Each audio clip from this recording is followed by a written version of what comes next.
আসসালামু আলাইকুম। আজ 14/5/2024 রোজ মঙ্গলবার। আমাদের আজকের সফর পীরগঞ্জ, রংপুরে। গতকাল গিয়েছিলাম গাজীপুরে। গাজীপুরে দুটি খামারের প্রতিবেদন করেছি।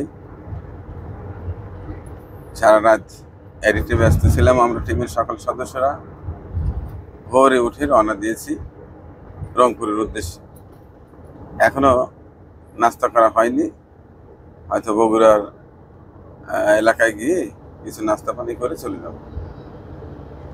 এভাবে ছুটছি কোরবানি পর্যন্ত, নন স্টপ আমাদের ছুটতে হবে। যেহেতু কৃষি নিয়ে কাজ করি, বিশেষ করে গবাদি পশুর খামার নিয়ে কাজ করি বেশি, সেহেতু আমাদের ছোটাছুটি বেড়ে গেছে। কারণ আর কয়দিন পরে কুরবানির ঈদ, অর্থাৎ ঈদুল আজহা। এই ঈদুল আজহাকে কেন্দ্র করে দেশের সমস্ত খামারিরা, ছোট খামারি, বড় খামারি, প্রান্তিক খামারি, যে যার সাধ্য অনুযায়ী গরু লালন পালন করছে। বিভিন্ন জায়গা থেকে ফোন দিচ্ছে, মালিক ভাই আসেন, আপনার চ্যানেলের মাধ্যমে একটু তুলে ধরেন, তাইলে হয়তো সঠিক ক্রেতার কাছে আমাদের পালনকৃত গরু তুলে দিতে পারবো। যাই হোক, যে কারণে ছুটি বাড়াচ্ছি।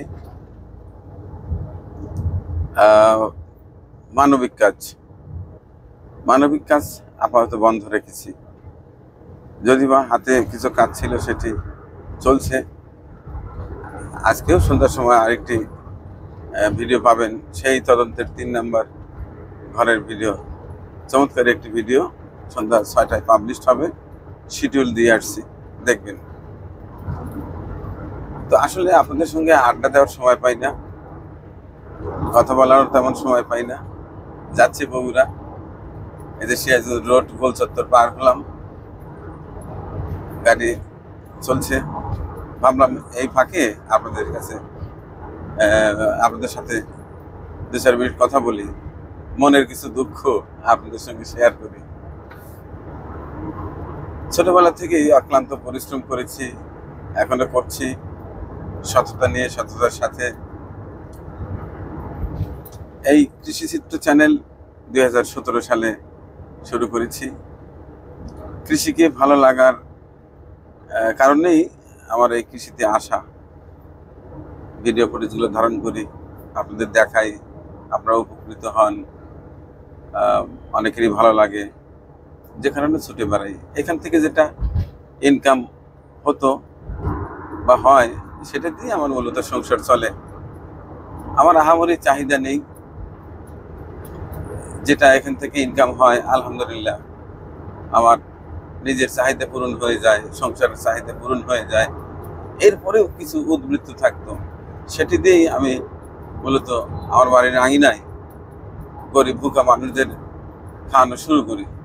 সেটি দেখেই অনেকেই পাশে এসে দাঁড়াচ্ছিল, বিধায় অনুষ্ঠানটি বড় হয়ে গেছিল।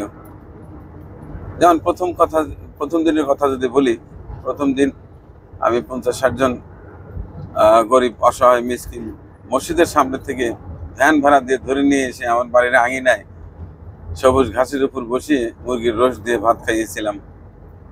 এরপরে শুনেছিলাম আপনাদের কি খেতে ইচ্ছে হয়, বলেছিলেন আমরা পায়েস খাবো, দই খাবো, মিষ্টি খাবো। আমি সেইভাবে ধীরে ধীরে ওদেরকে খাওয়াতাম। এই ভিডিও দেখে যারা গরিব অসহায় মানুষকে ভালোবাসেন, তাদের মধ্যে একজন বললেন যে, মানিক ভাই, সামনের সপ্তাহে ওরা তো মিষ্টি খেতে চেয়েছে, আমি মিষ্টিটা পাঠিয়ে দিই। আচ্ছা ঠিক আছে, দিয়েন। দেখা গেল তো মিষ্টি টাকা একজন পাঠিয়ে দিল, মিষ্টি কিনে খাইয়ে বলে দিলাম অমুক জায়গায় থেকে অমুক ভাই বা বন্ধু বা বোন এই মিষ্টির টাকাটা পাঠিয়ে দিয়েছে। এই যে শুরু। এইভাবে একদিন এক খামারি ভাই আস্ত গরু নিয়ে এসে হাজির। আমার এখনো খেয়াল আছে, সম্ভবত শেফালি অ্যাগ্রোর ওনার, এনে আস্ত গরু নিয়ে এসে হাজির। ঠিক এরকমই চলছিল। তো সমস্যা হলো, এই গরিব অসহায় মানুষকে খাওয়ানোর পরে অনেকের আবদার নিয়ে হাজির যে, ভাই আমার মেয়েকে বিয়ে দিতে পারছি না, আমার ছেলেকে স্কুলে ভর্তি করাতে পারছি না, আমার বাড়িতে টিউবওয়েল নেই, আমার বাড়িতে ভাঙাচুরা ঘর, আমার শরীরে এরকম খারাপ, ক্যান্সার হয়েছে, কিডনির অসুখ, এইরকম অনেক চাপ বাড়তে থাকে। তো যাই হোক, ওই খাওয়ানোর শেষে ওই দিনের যে খরচার টাকা অতিরিক্ত যেটা বাঁচতো সেটা দিয়ে দিতাম। আবার পরবর্তীতে হয়তো পরের সপ্তাহে কিছু টাকা আসলো, নাম লিখে রাখতাম, আমার টাকা সহ খাওয়াতাম। একটা সময় দেখা গেল যে এই পরিমাণটা অনেক বেড়ে গেল। বিশেষ করে সমস্যা হলো যে দেশের বিভিন্ন এলাকা থেকে আসতো ফাইল নিয়ে যে আমার কিডনির সমস্যা, আমার ক্যান্সার হয়েছে। মানে অনেক যারা দেখেছেন তারা জানেন আমাকে একটা পাগল করে ফেলতো।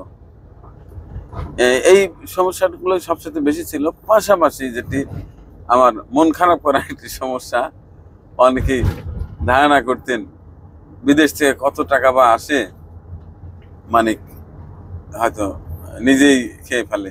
আসলে আপনাদের দোষ দিয়ে লাভ নাই, বাংলাদেশের এটা মানে অনেকে এটা করে, যে কারণে এই সমস্যাগুলো মানুষের নজরে মনে হয় যে হয়তো মানিকটা বোধ হয় এরকম।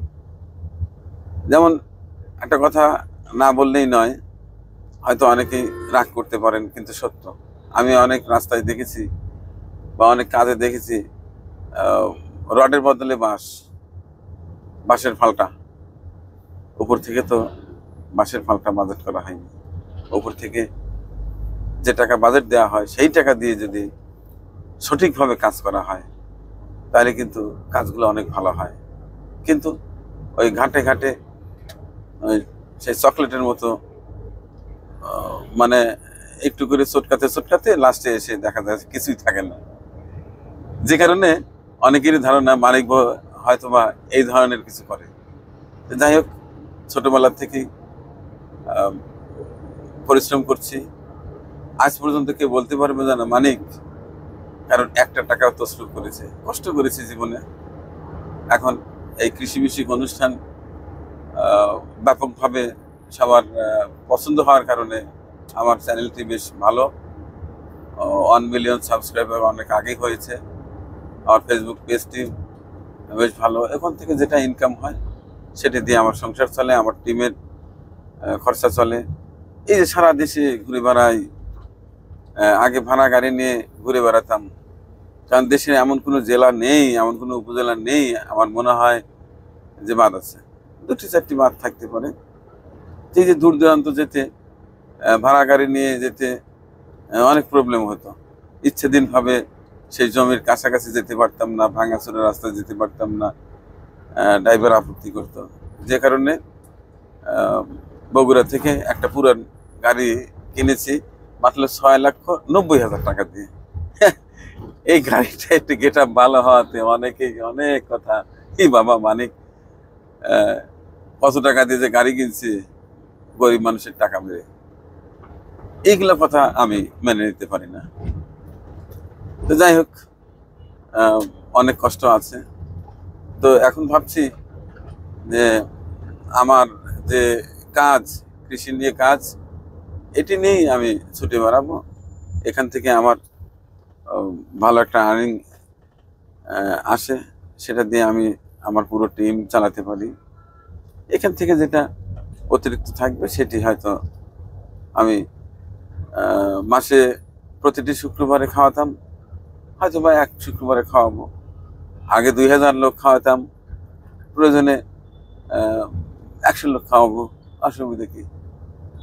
আর যারা এই যে ঘর দুয়ার টাকা দিতেন তাদেরকেও আমি আস্তে আস্তে না করে দিয়েছি, দরকার নেই, পারলে আপনাদের নিজ এলাকায় আপনি নিজ লোক দিয়ে করাইন, আমাকে আর বিব্রত অবস্থায় ফেলাইন না ভাই। যেটা হাতে কাজ আছে সেটি চলছে। পোড়াবাড়ির একটা কাজ আমাদের মেরিনা আজিমের পরিবারের থেকে অর্থ পাঠিয়ে দিয়েছে, সেটার কাজ শেষের দিকে, 2-1 দিনের মধ্যেই ওটা ওপেন করব।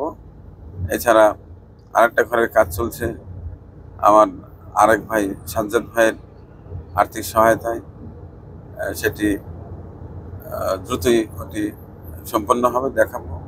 এছাড়া আরেকটি কাজ পেন্ডিং করে আছে, সেটি হচ্ছে বদরাপুরের একটা সাঁকো অর্থাৎ ব্রিজ, সেটিতে আমার কাছে 1,50,000 টাকা জমা আছে। যেহেতু টাকা লাগবে অনেক, আমি আমাদের স্থানীয় এমপি মহোদয়ের কাছের মানুষের সঙ্গে যোগাযোগ করেছি। তো আমার ওই ভিডিও দেখে এমপি মহোদয়ের দৃষ্টিতে আসে, তিনি ওটা বাজেট করে ফেলেছেন। আলহামদুলিল্লাহ, আমি খুব খুশি। তো আমি এই টাকা দিয়ে কী করব সেটি আপনাদের মতামত নিয়ে সেটি করবো। অর্থাৎ 1,50,000 টাকা আছে। আমি আমার কাজের এক ফাঁকেই আমি সেই বদরাপুর যাব, ব্রিজের কাছে দাঁড়িয়ে কে কে টাকা দিয়েছে সেই হিসাবটা দেব এবং আপনাদের মতামতের উপর ভিত্তি করে ওই টাকাটা ব্যয় করবো ইনশাল্লাহ। আর বেশ কিছু টিউবওয়েল আছে, আপনারা জানেন প্রচণ্ড তাপদাহ ছিল কয়দিন, লেয়ার একবারে নিচে নেমে গেছিল, যে কারণে টিউবওয়েলের কাজগুলো অনেকটাই বন্ধ হয়ে আছে। বেশ কিছু টিউবওয়েল জমা হয়ে আছে, এই কাজগুলো করবো ইনশাল্লাহ ধীরে ধীরে। যেগুলো আমার উপরে দায়িত্ব আছে সেগুলো সম্পন্ন করে আর এগুলো করব না, মাপ চাই। বিভিন্ন মসজিদ, মাদ্রাসা, ওযুখানা যথেষ্ট হয়েছে। ঘর কতগুলো হয়েছে আমি তো গুনে রাখিনি। টিউবওয়েল এমন পর্যায়ে টিউবওয়েল, সাবমার্সিবল পাম্প দিয়েছি। অনেকেই বলে যে মানিক ভাই আপনি তো দেশ ফুটো ফুটো করে ফেলা দিলেন, সাজরা করে ফেলা দিলেন টিউবওয়েল করে। আসলে যাদের প্রয়োজন দেওয়ার চেষ্টা করি। যাই হোক, অনেক কাজ করেছি। এখন আপনাদের দোয়া নিয়ে ছুটে বেড়াচ্ছি। আমি মূল যে কৃষি অনুষ্ঠান করি সেটাই করব। যারা এই মানবিক কাজে সহায়তা করতে চান তাদের উদ্দেশ্যে প্রথম কথা হচ্ছে, আপনি আপনার অর্থ আপনি নিজ হাতে এটি গরিব অসহায় মানুষদের পাশে ব্যয় করবেন। এটি দরকার আছে, কারণ আপনার প্রতিবেশী খারাপ থাকবে, আপনি ভালো থাকবেন, সেটা ভালো না। নিজ হাতে করার চেষ্টা করবেন। আর আমার হাতে যে কাজগুলো পেন্ডিং আছে সেগুলো পর্যায়ক্রমে শেষ করে ফেলবো। আর পরবর্তীতে যারা আমার মাধ্যমে ভালো কাজ করতে চান তাদেরকে একটা রাস্তাই খোলা আছে, সেটি হচ্ছে আমার যে চ্যানেল চিত্রপুরী কৃষি চিত্র চ্যানেল, এটি বেশি বেশি করে দেখবেন। আর আমি বিভিন্ন এলাকায় এখন ছুটে বেড়াবো, বিভিন্ন ব্লগ করব। এরপরে অনেকে খাই দেখতে চান, সে খাইটা করবো। আর সাপ্তাহিক বাজার যেটা সেটা করব। মজার বিষয় হচ্ছে কি, একটা কথা আছে, মহান সৃষ্টিকর্তা আল্লাহ রাব্বুল আলামিন যদি চুল ধরে উপরে টানে আর শয়তান কিছু মানুষ যদি ঠ্যাং ধরে নিচে টানে, নামাইতে পারে না। ওই আল্লাহ যে উপরে টানে মানুষ উপরেই ওঠে। কেন বললাম জানেন? আমি যে বাজারের ভিডিওটা করি, আপনারা যে পরিমাণ মানুষ দেখেন, এক সপ্তাহ পর পর বাজারের ভিডিও, ওই বাজারের ভিডিও থেকে যে রেভিনিউ আসে, আমার পরবর্তী সপ্তাহে দেখা যায় বাজারের টাকা সেটা উঠে আসে। কি অনেকের কাছে ভালো লাগছে, আর হিংসুটে মানুষের কাছে হয়তো একেবারে ঘা ঝুলে ফেটে যাচ্ছে। এটাই সত্য, কারণ আমার বাজারের ভিডিওটা অনেক মানুষ দেখে এবং স্কিপ না করে দেখে, না টেনে দেখে, যে কারণে ভিউ ডিউরেশনও বেশি হয়, রেভিনিউ বেশি আসে। দেখা গেল যে ওই টাকা দিয়ে আমি পরের সপ্তাহে বাজার করতে পারি, অতএব আমার ফকির মিসকিনের টাকা খাওয়া লাগে না। তো আল্লাহ আমার প্রতি আমার মনে হয় সুদৃষ্টি আছে, যে কারণে অনেকেই মনে করে গরিব মিসকিনের টাকা মানিক মেরে খাচ্ছে, ওই কাজ বন্ধ দিলাম। এখন যে আমি কৃষি নিয়ে কাজ করছি, এখান থেকে যে রেভিনিউ আসছে, আমার 7 দিনের প্রায় 6টা দিন চলে গেছে মানবিক কাজে। আমার এই কৃষি চিত্র চ্যানেলে অনেকটাই ঘাটতি হয়ে গেছিল। এই যে এখন ছুটে বেড়াচ্ছি, ইনকাম হচ্ছে। এক জায়গায় গেলে আমার যাতায়াত খরচাও দিয়ে দেয়। দেখা যাচ্ছে যে অর্থ দিয়ে দেয় সেই খরচা মেনটেন করার পরেও কিছু পকেটে থাকে। আমার পরিবারের জন্য চালের বস্তা নিয়ে আমি বাইরে যেতে পারি। এত মানুষকে খাওয়াতাম, অথচ আমার পার্সোনালি দেখা যেত যে আমার বাড়িতে অনেক সময় বাজার নাই, রাগারাগি করতো, হ্যাঁ তুমি এত কাজ করতে চাও অথচ তোমার ঘরের নিজেদের খাওয়ার জন্য চাল যে শেষ, তুমি কি জানো না? ওই খেয়াল থাকে না। আচ্ছা যাই, অনেক কথা বলে ফেললাম। দোয়া করবেন, কারণ আমি খোলা মনের মানুষ, খোলাভাবে কথা বলতে পছন্দ করি। আর এ কারণেই হয়তো লাখ লাখ কোটি কোটি মানুষ আমাকে পছন্দ করেন, আমাকে ফলো করেন। এই যে ফলো করেন, আমি যদি শুধু ঘুরে বানাই, মজার একটি কথা আপনাদের বলি। এর আগে কৃষি বিষয়ক অনুষ্ঠান করতে আসার সময় দেখি একজন মাছ বিক্রি করতেছে, একেবারে বিলের তাজা মাছ। ওই মাছ কিনে নিয়ে আসলাম, নিয়ে এসে 1 সপ্তাহ ওই মাছ খেয়েছি। মাছ ফুরনের আগেই ওই ভিডিও দেখে যে রেভিনিউ আসছে, আমরা কি বলবো, 4 গুণ টাকা আমার ওই মাছের ভিডিও দেখে ওখান থেকে রেভিনিউ চলে আসছে। তাহলে বলেন, আল্লাহ যদি কাউকে ভালোবাসে, পছন্দ করে, তাকে সহযোগিতা করে, খারাপ মানুষ কিন্তু টেনে নামাতে পারে না। ওই একটা কথা আছে, দড়ি ঠেসে ওঠে বাইসে। আসলে মানুষ আমাকে ভালোবাসে। আমি যে ঘুরে বেড়াচ্ছি, এই যে আজকে আপনাদের সঙ্গে আড্ডা দিচ্ছি, এখান থেকে যে রেভিনিউটা আমার আসবে, সেটি দিয়েই দেখা যায় যে আমার রাস্তায় যে নাস্তা করব, চা নাস্তা করব, সে টাকা এখান থেকে উঠে আসবে। দোয়া করবেন আপনাদের ভালোবাসা নিয়েই যেন বেঁচে থাকতে পারি। আর ওই একই কথা, আপনি আপনার গরিব অসহায় মানুষদের হেল্প করবেন।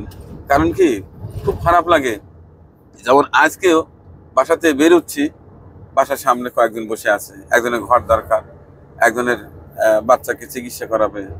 আমি তাদের সঙ্গে মানে কথাই বলতে পারলাম না, বললাম যে এগুলো কাজগুলো বন্ধ আছে। তো কষ্ট লাগে, কারণ একজন মানুষ যদি বাড়িতে আসে, অসহায় দরিদ্র মানুষ, তাদের ঘর নাই, বিভিন্ন সমস্যা, আমি চেষ্টা করেছি আপনাদের সহযোগিতায়, এবং সেটার তো হিসাবও ছিল, কিন্তু এরপরেও মানুষ উল্টাপাল্টা মন্তব্য করে, আমার ভালো লাগে না। যাই হোক, দোয়া করবেন আমার জন্য, আমি যেন সুস্থ থেকে সারা দেশ সফর করতে পারি, এবং এখান থেকে একটা ইনকাম আসলে আমিও চলতে পারবো, আমার টিমের অনেকগুলো সদস্য তারাও চলতে পারবে, এবং উদ্বৃত্ত টাকা দিয়ে আমি গরিব অসহায় মানুষ যেখানে যতটুকু পারি। এখন আগে হয়তো 100 টাকা দিয়ে হেল্প করতাম, এখন না হয় 1 টাকা দিয়ে হেল্প করবো, সে মন মানসিকতা তো আমার আছে। আমি যেন সুস্থ থাকি এবং জীবনের শেষ দিন পর্যন্ত মন সৃষ্টিকর্তা যেভাবে চালায়, সেইভাবে ভালো পথে চলে শেষ দিন অতিক্রম করতে পারি, এই দোয়া চেয়ে এই রাস্তার এমনি কি বলবো, এটা ব্লগ, আপনাদের সঙ্গে আড্ডা ভিডিওটি শেষ করছি। আল্লাহ হাফেজ।